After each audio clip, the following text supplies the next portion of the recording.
All right, this past weekend, the 4th annual Ping Pong for Poverty took place in town, and check this out, the infamous Wally Green.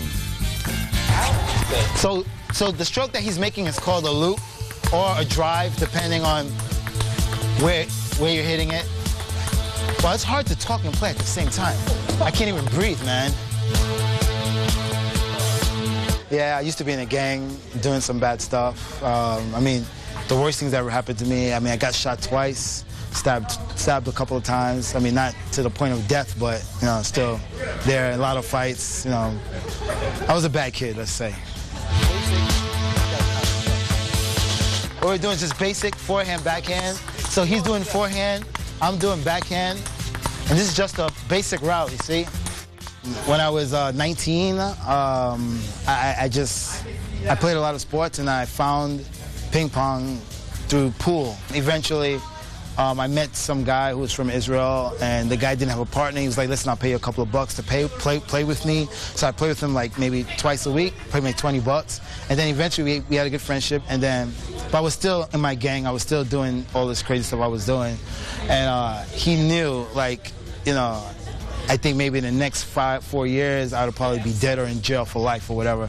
So he said, listen, you know, I want to help you, so I'm going to pay for you to go to Germany for 4 months to learn ping pong.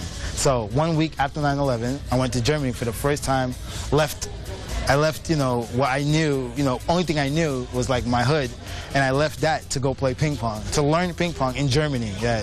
And that was the start of it.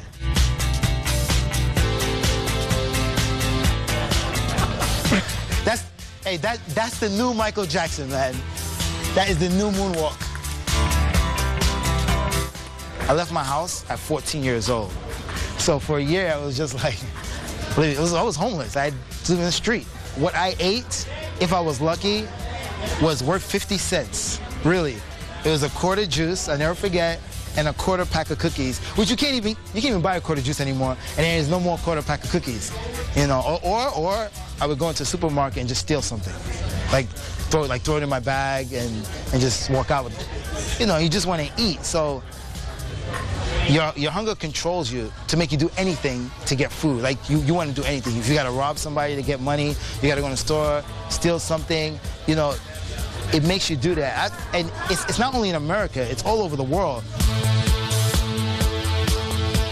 So this is called fishing and lobbing. I think that, like, people should always try to help, like, homeless people. Like, people think that, oh, they choose to be homeless. And the reason why you think they want to be like that is because they're making themselves comfortable in this situation that they're in. Not that they want to be there, right? Because if you went up to them and said, listen, I got a job for you making $20 an hour, they're not going to say, no, I want to be homeless. Nobody's going to say that. But you have to make yourself comfortable in the bad situation so that you don't kill yourself. And that's what people mistake as them not wanting to work or not wanting to do it, because they look comfortable.